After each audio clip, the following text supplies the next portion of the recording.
Hey guys, welcome back to another video in Jessica's Corner. So today I want to talk to you guys about something that I am currently working through that I think would be helpful for other people, because it has definitely been a learning experience for me. I do want to mention that I am doing this off the cuff. I have no notes like I normally do.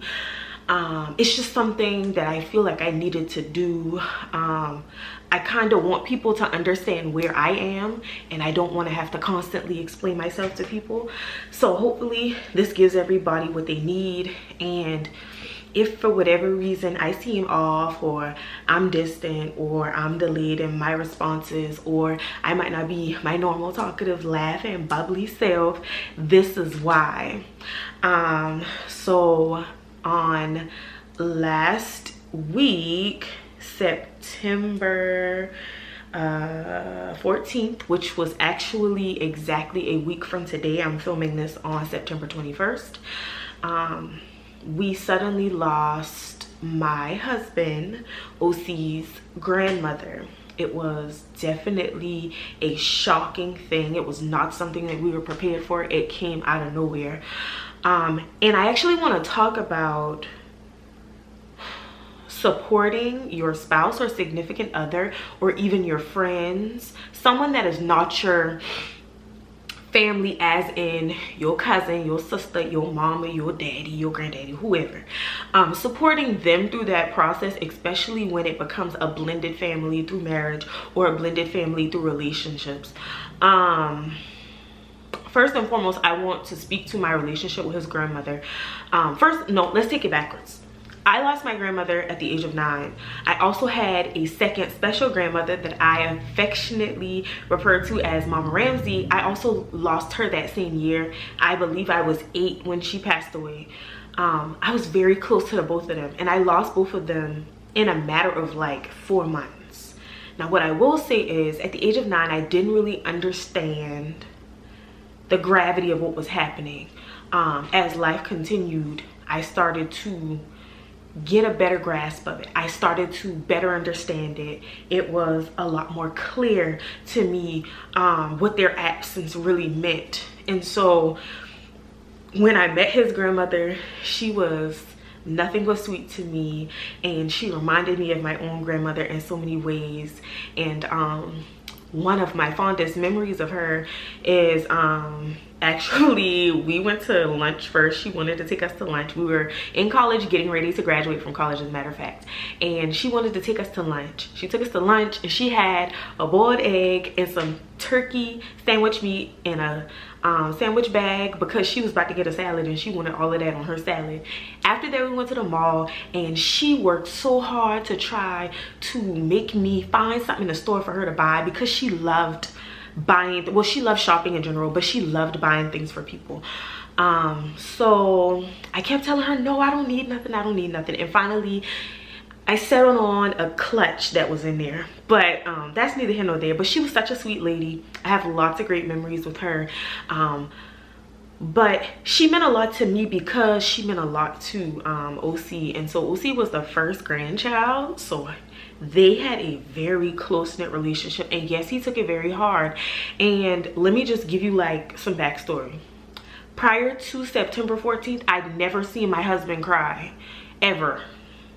So for me, I'm not like extremely emotional, but if I care about you, I am emotional in relation to you. I don't want anything to happen to you. I don't want anything to hurt you, and I am overprotective of you. And so with that in mind, you know, it was heartbreaking to watch that.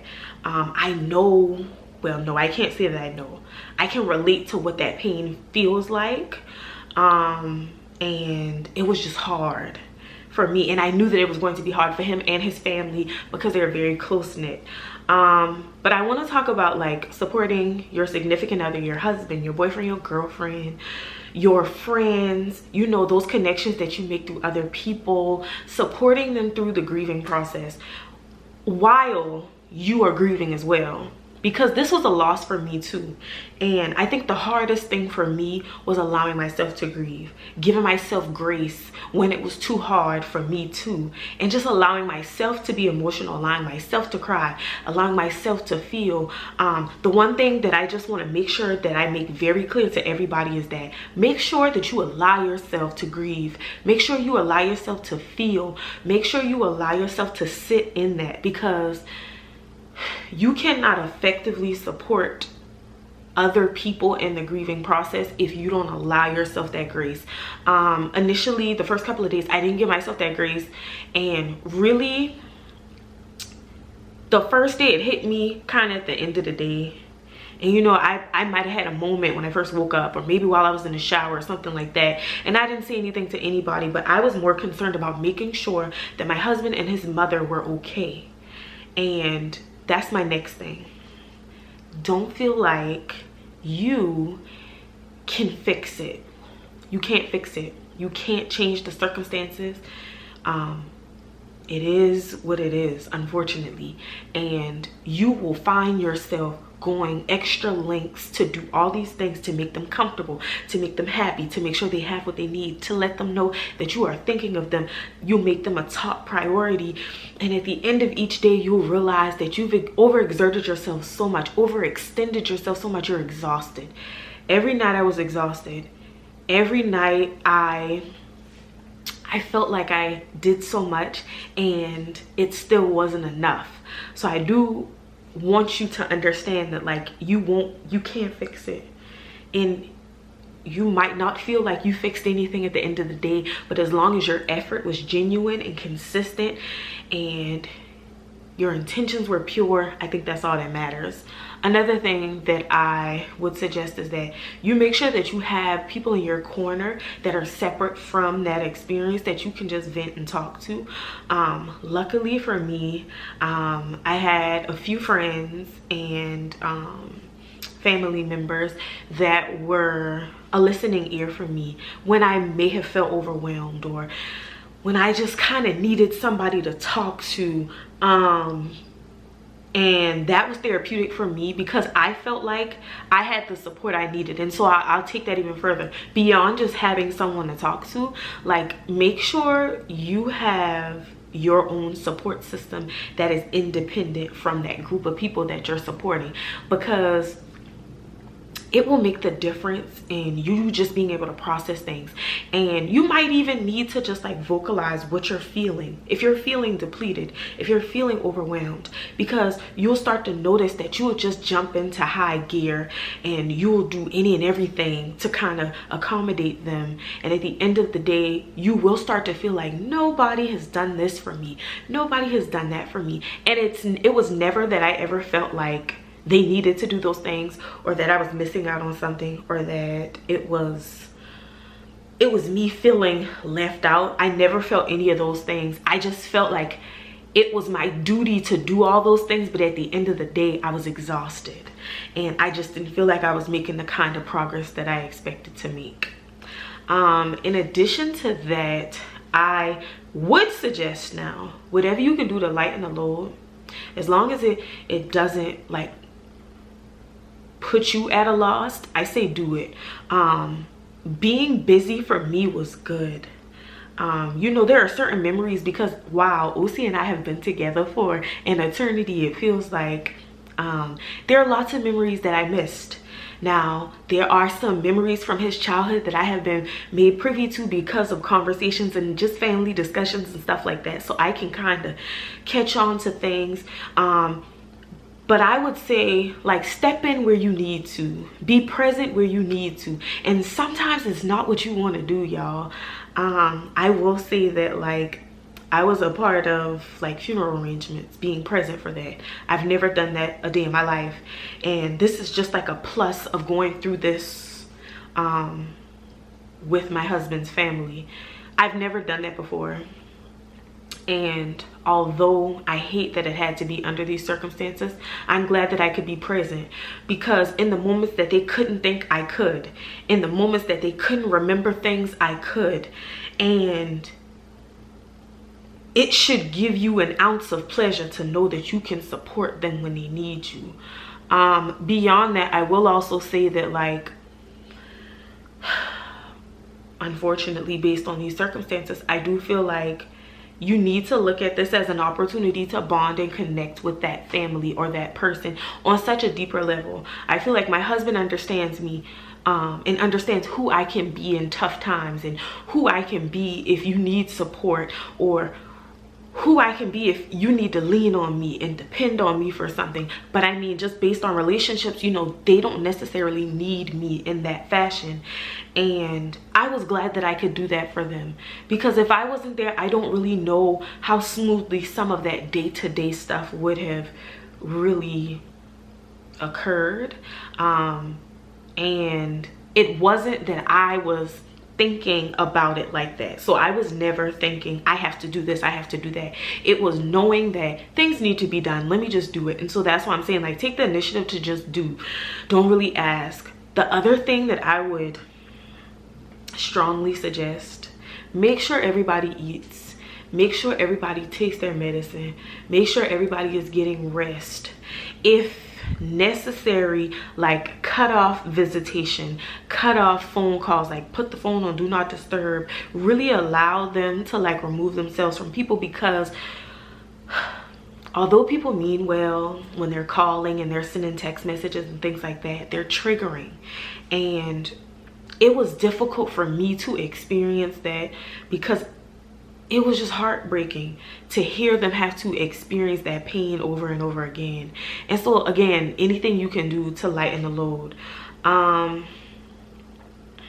would also suggest be yourself, because I had this conversation with my counselor this week. We talked about how I started to process things like, oh, okay, well, when we get back home, you know, let me make sure I got breakfast ready when he get home, or let me make sure I got dinner ready, and, you know, he got all his favorite things, and, you know, let me plan something, or let's do this, or let's do that. And you, as the person that just wants to make things better, sometimes you can really overwhelm the person that has been that's very close to this loss. And so, you know, I kind of just try to pick up on his vibes. The one thing that I'm very appreciative about with my husband is that he has been very vocal about, you know, expressing how he's feeling in a certain moment, and that makes things very easy. But sometimes people that are mourning and grieving, they don't do that. And so that's why I'm saying you have to read the room. Make sure you're catching on the clues. Maybe there aren't clues. Sometimes I think it's therapeutic for you to just kind of be normal in yourself. You know, I would just try to be myself, make mention of, like, normal jokes, laughing at little videos that we normally laugh at on social media. Just try to drop those gems of happiness, because it's an emotional roller coaster. And what I would also suggest, if you don't know what to do, if you can't figure out how to support that person or that family or that group of people, your friends or whomever, I would suggest that you reach out to a counselor that really gives you some insight on how to manage that. When I was talking to my counselor yesterday, I told him, you know, first and foremost, grieving as a 9-year-old and grieving as a 31-year-old is very different. This hit me in a lot of different ways, because I thought about me losing my grandmother and my second special grandmother. I thought about losing other family members. And honestly, I gave myself grief for that, because I thought it was selfish of me to think about my loss when none of this was about me in that moment. But there is a trigger to the fact that when other people experience losses, if there's someone that's close to you, you have a relationship with, then it triggers you to kind of tap into those emotions again and really start to feel that feeling again. And I think the entire experience just hit me emotionally in a way that I didn't expect it to. I thought that I was a lot stronger than I am. And honestly, I do still feel that I'm strong, but I thought the moments that I would be able to fight through, I couldn't. But that's okay. Like, it doesn't necessarily make you less of a supportive friend, significant other, whomever, because you cried too. I think it speaks to a different level of a bond with that person, family, group of people. It's not anything that I can explain. You just have to experience it or not. The other thing that I can say is that this is a continual thing. It doesn't stop. And I guess this is the point that I want to make. Like, it doesn't stop just because the funeral was over. I am still supporting my husband and his family on a daily basis. I am still making sure that they are taking care of themselves, because I know that that's something that's still lingering. I am still trying to remain connected, because when all the chaos is over, it get real silent, okay? And when it gets silent, the people that reach out to them and think about them at that point are the people that mean a lot. When everybody's gone, when the dust settles, who's really there really matters a lot more than I think people realize. And so for me, it's a very delicate experience for me. I am learning so much, like, although very unfortunate circumstances, I feel like we all grew together. There's a different level of a connection from that experience. But me personally, I feel like I grew, and I also realized that it changes the dynamics of things.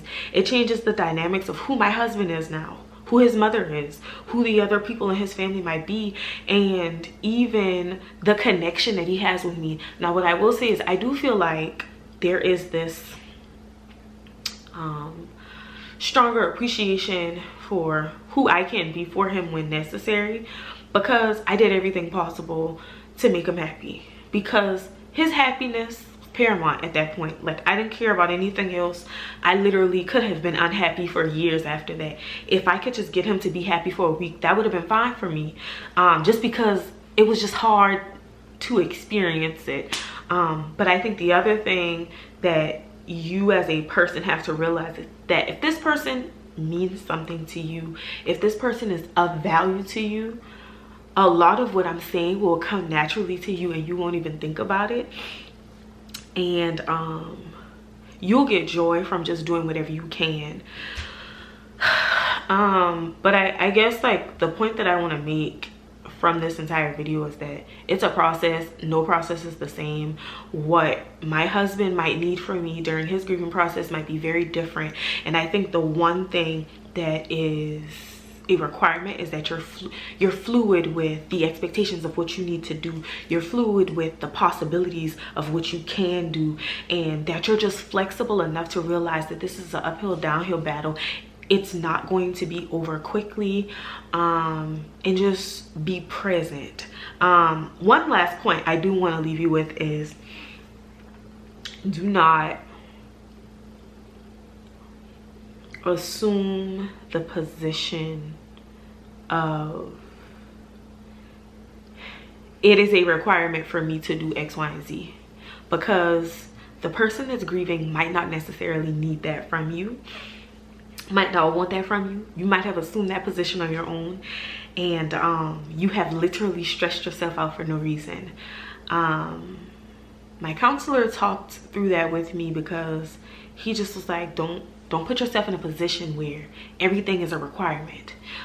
You got to do this, you got to do that, or you just start to get in this routine of jumping through chutes and ladders just for the happiness, because at some point you walking on eggshells just to keep them happy, and you kind of shortchanging yourself. And never to be selfish, to not care about how he feels, but just being clear about, like, just being clear about, like, what's necessary in the moment.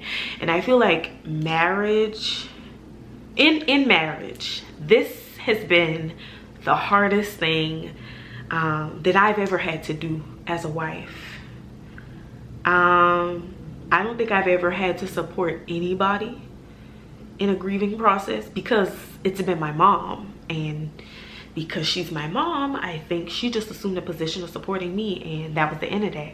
And so for me to have to step into that role it was a learning experience because it taught me that all the things that I think I'm not ready for, I actually am a lot more prepared, and I'm a lot more nurturing than I think. So, you know, tidbit, make sure you go watch my Think Like a Mom adoption video, shameless plug. But you know, this experience taught me that I might be a lot more prepared to be a mom than I think. A lot of it is instinctual. A lot of what I had to do, a lot of what I did was instinctual. I didn't think about anything. I didn't process anything. And I'm very much so a process, detail planning oriented person. And none of that came into play. And it was like I knew what I needed to do, or I figured it out. And I just think it's a life lesson from this process that shows me that I am capable and able to do so much more than I give myself credit for. But it's not about me. But what I want you to realize is supporting your spouse, significant other, friends, and any other group of people that's not your family during the grieving process is something that you are a lot more equipped to do than you believe. As long as you love and care about this person and your efforts are genuine, you really will underestimate how far those efforts will go with that person or that group of people. They will appreciate it much more than they could ever even express to you. And for you, you will do it without thinking, because you want them to be happy. You care about them and they are valued in your life. Your energy and your effort will really, it'll be second nature to you. I know this isn't like my normal content niche, I guess, but because it's something that's so raw right now, I wanted to talk about it. So if I seem like I'm not motivated, or if I seem like I'm a little blah, or if I just seem off, it's probably because I'm working through that. Because yes, my husband did lose his grandmother, but I lost my grandmother-in-law. And so, you know, I didn't really give myself permission to grieve the way I needed to last week, because I was so concerned about him and his family. And I think now is weighing heavily on me, and I just have to work through that. And I'm prepared to do that, but I'm prepared to do that as I support him. And if it takes me 10 years to get over it, I'm fine with that, as long as he gets over it, and not necessarily gets over it, but moves forward with it in a year or two. I'm fine with it taking me years and maybe even decades or whatever. But thank you guys so much for tuning into this